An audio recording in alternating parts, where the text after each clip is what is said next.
Hi, this is Arthur Piccolo. My apologies for the less than perfect quality of the audio on this video. Circumstances beyond my control. But do not let the less than perfect audio deter you. This is a video worth watching. The speakers are impressive and they can certainly be understood. Please enjoy this video. Large and small. And each year on the seventh day of Passover, and at the eve of Yom Kippur, at the Common Grace Service, a special Mishra Prayer is recited for the communities of London, Curacao, and Suriname, in grateful recognition for their contributions to the building of the Milford Synagogue. In addition, memorial prayers are recited for 7 individuals who were particularly generous in the building campaign. These were Luis Moses Gomez, Benjamin Mendes Pacheco, Moses Michaels, Jacob Franks, Rachel Lewis, Abigail Franks, and Simcha de Torres. Would like to recite a memorial prayer in their memory. שמי שמן טוב, יום המוות ויום היוולדו, סוף לברכות נשמן, את האלוהים ירב, את מצוותיו שמור, כי זה כל האדם. גם לזוג חסידים בכבוד, ירדנו ממשכבותיו, מנוחה נכונה, בישיבה עליונה, תחת כנפי השכינה, במנהלת קדושים וטהורים. כזוהר הרקיע מהירים ומתירים, בחילוץ נצמים וחתרת האשמים, והרחקת פשען והקרבת ישן, וחמלה וחנינה מלפני שופט ממונה, וחולקת טבע לחיי העולם הבא, שם תמנת ומקצת ישיבת נפש השם הטוב. הגביר הנגלה, משה קומץ, הגביר בנימין מנדס פצ'יקו, הגביר משה בר מיכאל, הישיב הגביר הנגלה, ביבי יעקב בר נפתלי פרנקס, הגברת רחל לואיזה, הזקנה בלהה אביגאל פרנקס, הזקנה שמחה de Torres, רוח אדוני תניחם בגן עדן, תתפרו מגם העדן כרמות שלה, מראי שמיה וארנה, המלך ברחמיו יחוס ויחלום עליהם, וילווה עליהם השלום, ונעל משכבותם יהיה שלום, כי לפיו יבוא שלום ינוחו על משכבותם, הולך מלכו. הם בכל שופטי עמהם בפעל הרחמים והסליחות, וכן יהי רצון ונאמר אמן. Welcome, I'm Ambrose Richardson. I'm president of the Lower Manhattan Historical Association. Another co-founder minding the camera back here, Art Piccolo. Thanks for coming, Art. We're here today to celebrate what we consider to be a very significant event, which was the establishment of the first synagogue in North America, which was done by the congregation Shireth Israel, which first came to New York in the 1650s there, and are still a thriving congregation on the Upper West Side. For religious freedom for which this country the pillar of this country's foundation, and also to commemorate GERSHOM MENDES, who was memorialized on one of the street signs down there, who was known as the Patriot Rabbi, a great supporter of the patriotic cause, who was a leader of the congregation here. Okay, next I want to introduce originally our co-founder Jim Kaplan, who did the research to create this event. With us now, Jim. Yeah, my name is Jim Kaplan. I'm one of the co-founders of the Lower Manhattan Historical Association. Let me tell you just briefly about the fourth event. It was about 6 years ago that a group of us, including Ambrose, Happy Suckle, Art Piccolo, met at the Francis Tavern Museum. We were particularly concerned that most people working in Lower Manhattan, living in Lower Manhattan, really didn't understand the very rich history of this area. The history was much richer than many people knew. Further along this right was our discovery or our knowledge, I guess, that very few other people had, that the first synagogue in North America was right here. This was a very important event in the history of the Jewish people in 1730. Synagogues around the world had contributed to erecting the first synagogue in New York and really the start of the Jewish people here in New York City. There were probably about 500 then, as opposed to 2 million now. In New York, all of this is part of our effort to create a world-class tourist Lower Manhattan, not only as a financial center, but also we believe its future, I believe its future, is as a world-class historical tourist center, second to none in the country, if not the world. And we're honored to have with us today Gerald Madler, who has represented the Upper West Side, the city and state of New York, and our nation in the Congress of the United States. Congressman Madler. It's hard to imagine that 23 Jews, fleeing from the existential threat of the Inquisition in Brazil in the 17th century, laid the foundation for the multifaceted Jewish community which now flourishes in America. This is why public markers, such as this street's co-naming, are crucial to our New York and national storytelling, which include Americans of all races, religions, and national origin generations. Today's Jewish community may have become more populous and diverse since the Milford Synagogue, Shearith Israel, was founded. We have continued to benefit from the contribution of Jewish New Yorkers, Americans in every field.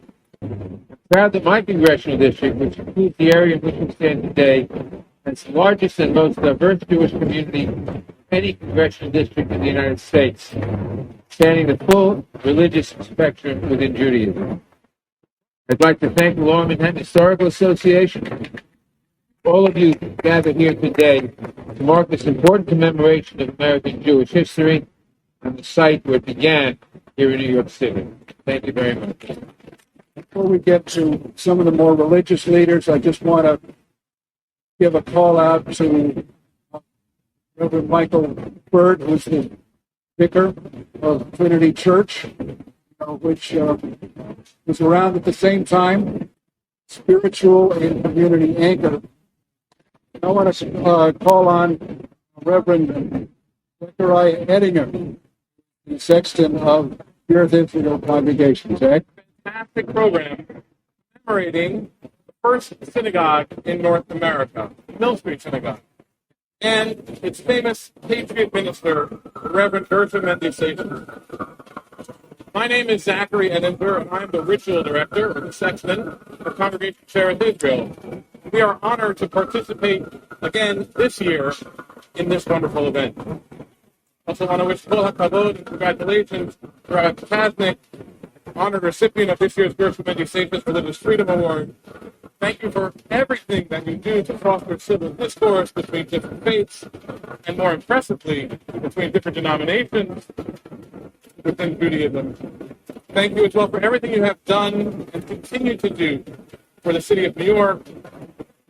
In the early days of our republic, it was GERSHOM and SEIXAS who represented the Jewish community at official functions, such as the inauguration of George Washington, just a few blocks from here at Federal Hall.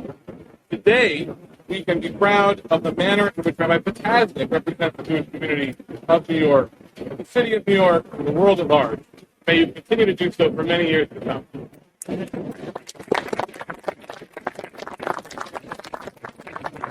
Today is the anniversary of the consecration of the Milford Synagogue, which took place on April 8, 1730, celebrated each and every year. April 8th in 1730 fell out on the evening of the 22nd of Nisan, also known as the seventh day of Passover, which is an unusual day to open a new synagogue. in the middle of the Passover holiday. One can imagine that they must have been trying very hard to get it completed before the first day of the holiday, but just missed it by a few days. The community of Jews from Congregation Prayer of Israel had been living here in Lower Manhattan since 1654, during the Dutch colonial period. Where did the Jews worship before the Mill Street Synagogue was built? There is some indication that during the Dutch colonial period, Jews may have held services in the home of Asser Levy, which was located very close to the site, at the corner of Stone and Mill Lane, not too far from here. The significance of the Mill Street Synagogue, it is significant because it is the first building designed and built for the express purpose of being a synagogue. No longer would Jews need to hide their worship quietly in their homes. By 1730, the Jewish community had grown large enough, wealthy enough, and confident enough to erect their own synagogue openly and without fear. It was made of brick, and it had large windows and doors.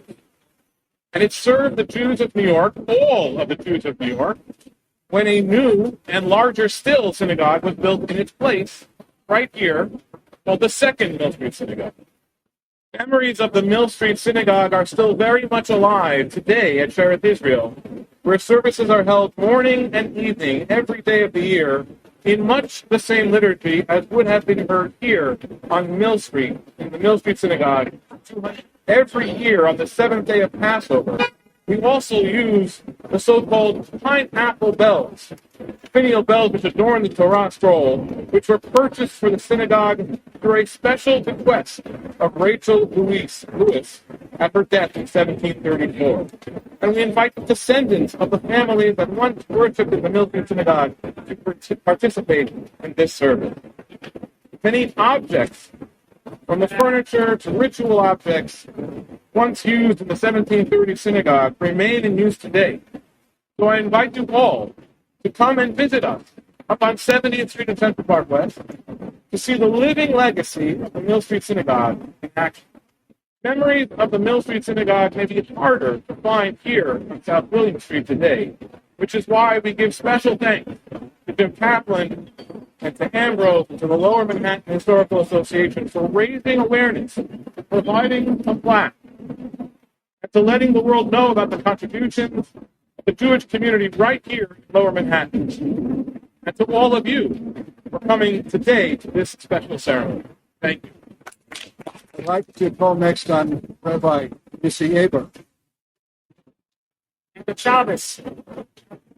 On Sunday, June 26, 2016, on 9 South William Street, was called BLT. Bagels, lox, and Torah.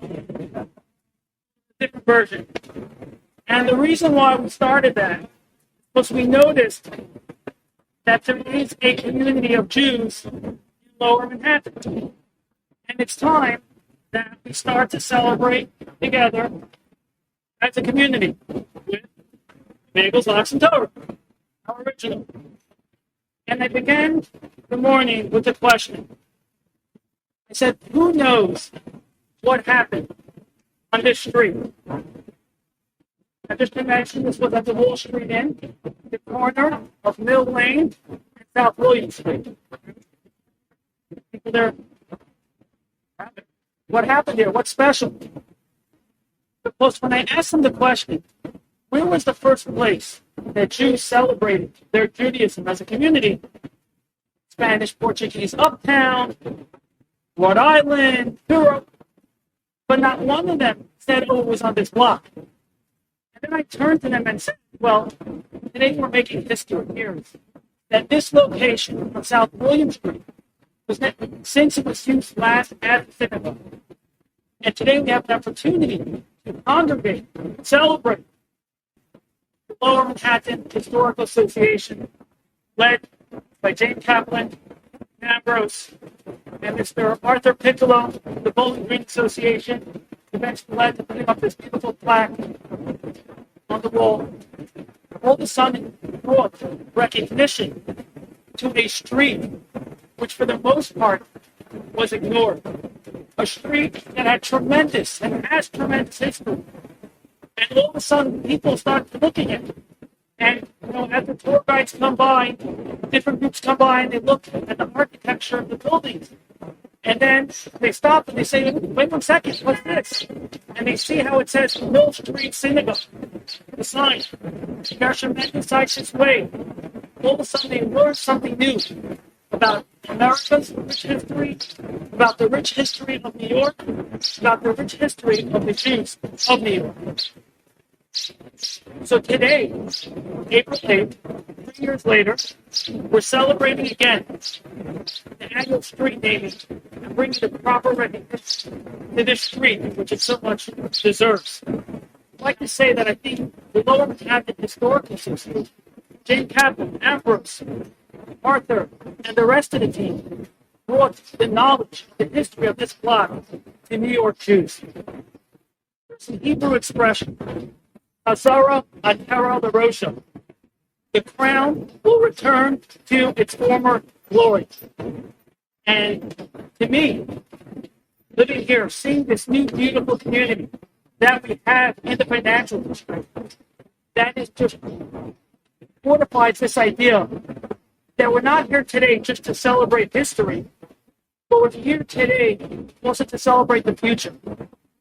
The future of the Spanish-Portuguese Synagogue uptown, but as well as the Jewish community on Mill Street, on South William Street, here in New York.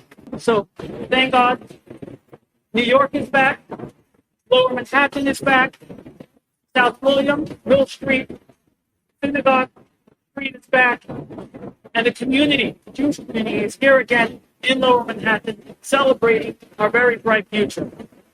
God bless you all. God bless America. And have a wonderful weekend, a good Shabbos, and a happy Passover. Vice President of Marketing Communications, Museum of Jewish Heritage, of which I'm a proud member. We work to illuminate Jewish life before, during, and after the Holocaust. Today we come together to recognize Jewish life before the Holocaust, a long time before the Holocaust.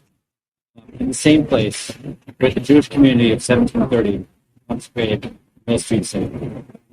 Jewish life in New York City began here. This is the first location where Jews consecrated ground to become a synagogue in New York City. The first time there was a native-born Jewish leader, and the first structure designed and built to be a synagogue in continental Europe. For over 292 years, the Congregation Chair of Israel has continued to welcome Sephardic Jews who are looking for community. Very pleased to join you in honoring our friend, Museum's friend, Rabbi Joseph POTASNIK, as he is awarded the GERSHOM MENDES Success Religious Freedom. Thank you very much. I had an uncle, a great uncle, who was a very prominent politician, served in a state legislature in the Continental Congress, the U.S. Congress, some of the executive offices of the United States. He believed throughout his life that individuals had the right and even the duty to make their own moral and spiritual choices. Our honoree extends the concept to include the concept of the community of faith. He's known as Radio Rabbi, which explains how, in some ways, how he communicates his message, but not what he communicates, which he can explain better than I can, but I would say that he explicates in plain English the universal principles which we share, which bind us together. Added to that, he places emphasis on the great commandment. We should love our neighbors, which commandment has no adjectives, has no caveats or exceptions. It gives me great pleasure to present this honor in memory of First Jewish Synagogue and the Patriot Rabbi, to Rabbi Joseph POTASNIK.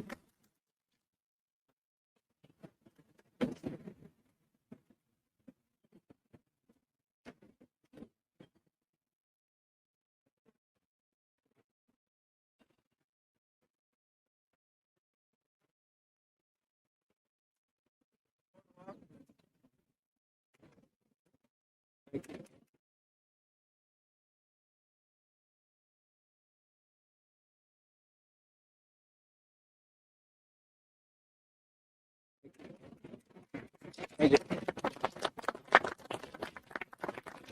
me first say, when I came here, let me tell you, years ago when I went to summer camp, I would send them a card. Like all the other campers did, it was terrible, we went swimming. At the end I would say, miss you, love you. And my mother said to me, why do you have to wait till the end of the postcard to say miss you, love you? Why can't you say it at the very beginning? So let me begin by saying thank you. Thank you personally to all of you who made this possible. Thank you to Congressperson Nadler. But I thank you for a specific reason. In Hebrew, the word for community is kihila. It has in it the word kol that means voice. Thank you for being a voice for the community, the diverse community, all of these years. May you continue for many more years. Let me also say thank you to Arthur Piccolo and Ibram Fortulis, because they embody the spirit of real otherhood. You see, the first time an Israeli flag was hoisted at Bowling Green was because a Muslim and a Christian insisted upon its placement.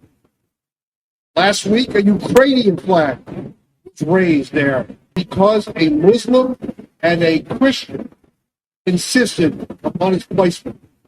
So I grew up in a home, parents who came here after the war. They lost 5 children. They learned to begin again, but they only did so because people of all different faiths reached out to them. So I grew up learning the importance of one word, which I think embodies the ceremony today. The word is nevertheless. People came here from the other side and endured so much persecution, but nevertheless, they were determined to begin again. 2 weeks ago, I was in Poland with others bringing medical supplies. Watching those Ukrainian refugees cross the border, and realizing that nevertheless, they were not going to be left alone. There were people there of all faiths, all backgrounds and beliefs, said, we are going to stand with you. You remember in Charlottesville,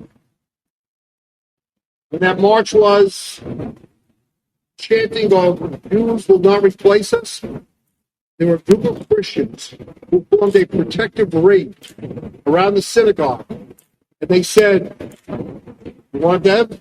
You're going to go through us. So nevertheless, we are here because there were so many people who understood that in mathematics, 1 and 1 equals 2. In human relationships, 1 and 1 has to equal 1. It continues with us, all of us, as one people. We must make this life better for all people. Thank you very much. Just before the conclusion of our program, we traditionally read the Newport letter of George Washington to the congregation in Newport, Rhode Island. Well, I received with much satisfaction your address replete with expressions of affection and esteem. I rejoice in the opportunity of assuring you that I shall always retain a grateful remembrance of the cordial welcome I experienced in my visit to Newport from all classes of citizens. The difficulty and danger which are past is rendered the more sweet from a consciousness that which they are succeeded by days of uncommon prosperity and security. If we have wisdom to make the best use of the advantages with which we are now favored, we cannot fail, under the just administration of a good government, to become a great and happy people. The citizens of the United States of America have a right to applaud themselves for having given to mankind examples of an enlarged and liberal policy, a policy worthy of imitation. All possesses alike liberty of consciousness and immunities of citizenship. It is now no more that toleration is spoken of, as if it was by the indulgence of one class of people that another enjoyed the exercise of their inherent natural rights. For happily the government of the United States, which gives to bigotry no sanction, to persecution no assistance, requires only that they who live under its protection should demean themselves as good citizens, and giving it on all occasions of their effectual support. It would be inconsistent with the frankness of my character not to avow that I am pleased with your favorable opinion of my administration and fervent wishes for my felicity. May the children of the stock of Abraham who dwell in this land continue to merit and enjoy the goodwill of the other inhabitants, while everyone shall sit in the safety under his own vine and fig tree, and there shall be none to make him afraid. May the Father of all mercy scatter light and not darkness in our paths, and make us all in our several vocations useful here, and in his own due time and way everlastingly happy. Let me call now in closing. Second, thank you.